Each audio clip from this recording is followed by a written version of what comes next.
یہ کہانی زینب کی ہے جو ایک پرانے خیالات رکھنے والے گھر میں بہو بن کر آئی، جہاں ساس کا حکم ہی سب کچھ تھا۔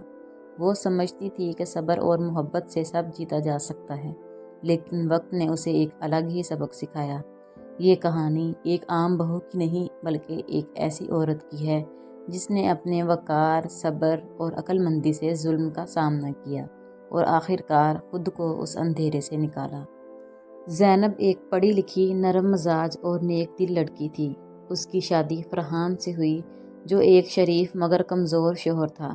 اپنی ماں کا حد سے زیادہ فرمانبردار زینب کو امید تھی کہ وہ ایک نئے گھر میں جا کر سب کو اپنا لے گی، مگر اسے معلوم نہیں تھا کہ جس گھر کو وہ اپنا سمجھ رہی ہے وہ اس کے لیے ایک قید سے کم نہیں ہوگا۔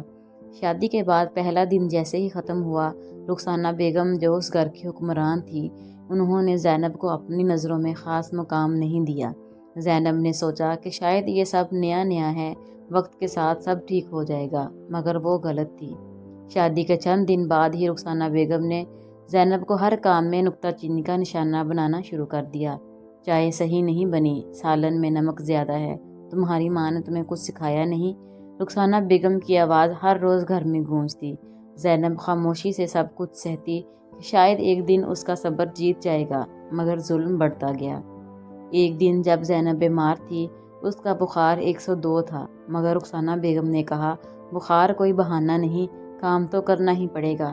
فرحان جو زینب سے محبت کرتا تھا مگر ماں کے آگے کچھ نہ کہہ سکتا تھا، صرف نظریں چراتا رہا۔ زینب کی آزمائشیں بڑھنے لگیں۔ رخسانہ بیگم نے نہ صرف اس سے دن بھر کام لینا شروع کر دیا بلکہ اس کی ہر خوشی بھی چھین لی۔ جب زینب کے والدین نے اسے ملنے آنا چاہا تو رخسانہ بیگم نے صاف انکار کر دیا۔ یہ ہمارا گھر ہے، کوئی بار بار نہیں آ سکتا۔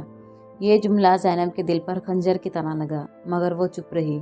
اسے کسی سے ملنے نہیں دیا جاتا تھا، یہاں تک کہ اس کا موبائل بھی زیادہ استعمال کرنے پر پابندی تھی۔ اگر وہ کبھی مسکرانے کی کوشش بھی کرتی تو رخسانہ بیگم کہتی، بہو وہی اچھی لگتی ہے جو کم بولے اور زیادہ کام کرے۔ زینب کے لیے اب یہ زندگی ایک جیل کی طرح ہو گئی تھی۔ وقت گزرتا گیا اور زینب امید سے ہو گئی۔ جب یہ خبر رخسانہ بیگم کو ملی تو انہوں نے کہا، دیکھو اب تمہاری حرکتیں ٹھیک ہونی چاہیے، میں چاہتی ہوں کہ پوتا ہو، ورنہ سمجھو تمہاری خیر نہیں۔ یہ سن کر زینب حیران رہ گئی۔ ایک ماں کے لیے سب بچے برابر ہوتے ہیں، مگر رخسانہ بیگم کے نزدیک بیٹا ہی سب کچھ تھا۔ 9 مہینے گزرے، زینب نے ہر دن تکلیف میں گزارا۔ آخرکار وہ دن آ گیا جب زینب نے ایک بیٹی کو جنم دیا۔ رخسانہ بیگم کا چہرہ اتر گیا۔ وہ بغیر زینب کو دیکھے ہسپتال سے واپس چلی گئی۔ جب زینب گھر پہنچی تو رخسانہ بیگم نے اسے صاف کہہ دیا، یہ تمہاری بیٹی تمہیں ہی مبارک ہو، ہمارے کسی کام کی نہیں۔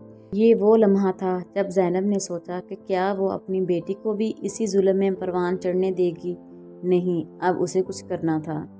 زینب نے چپ رہنے کی بجائے خود کو مضبوط کرنا شروع کر دیا۔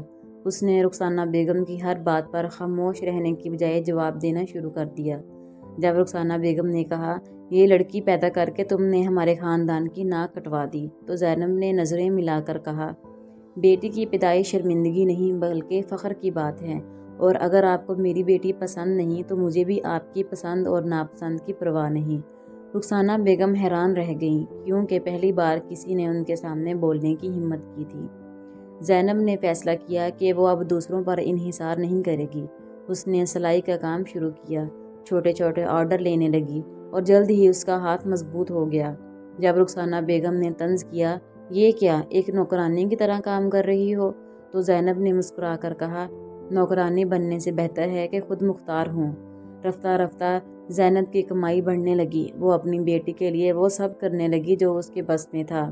ایک دن زینب نے رخسانہ بیگم کے کمرے میں ایک لیگل نوٹس رکھ دیا۔ اس میں صاف لکھا تھا کہ اگر رخسانہ بیگم کا رویہ بہتر نہ ہوا تو وہ گھر سے الگ ہو جائے گی اور قانونی کارروائی کرے گی۔ یہ سن کر رخسانہ بیگم کے اوزان خطا ہو گئے، کیونکہ وہ جانتی تھیں کہ زینب اب کمزور نہیں رہی۔ یہی نہیں، فرحان نے بھی پہلی بار زینب کا ساتھ دیا۔ اس نے اپنی ماں کو کہا، امی، میں نے آپ کی بہت عزت کی، مگر اپنی بیوی کو اتنا ظلم سہتے نہیں دیکھ سکتا۔ اگر آپ کا رویہ نہ بدلا تو ہم الگ ہو جائیں گے۔ یہ وہ لمحہ تھا جب ظالم کو اپنی ہار محسوس ہوئی۔ زینب کی ہمت نے سب کچھ بدل دیا۔ رخسانہ بیگم نے اپنی جھوٹی انا کو بچانے کے لیے نرم لہجہ اپنانا شروع کر دیا۔ زینب اب وہ مجبور بہو نہیں تھی جو ہر ظلم سہتی، بلکہ وہ ایک مضبوط عورت تھی جو اپنے حق کے لیے لڑ سکتی تھی۔ زینب کی بیٹی ایک خوشحال اور آزاد ماحول میں پروان چڑھی۔ وہ جانتی تھی کہ اس کی ماں ایک بہادر عورت ہے جس نے نہ صرف اپنا بلکہ اس کی آنے والی نسلوں کا مستقبل بھی بہتر بنا دیا۔ یہ کہانی ان تمام عورتوں کے لیے ہے جو ظلم سہتی ہیں مگر بولنے کی ہمت نہیں کرتی۔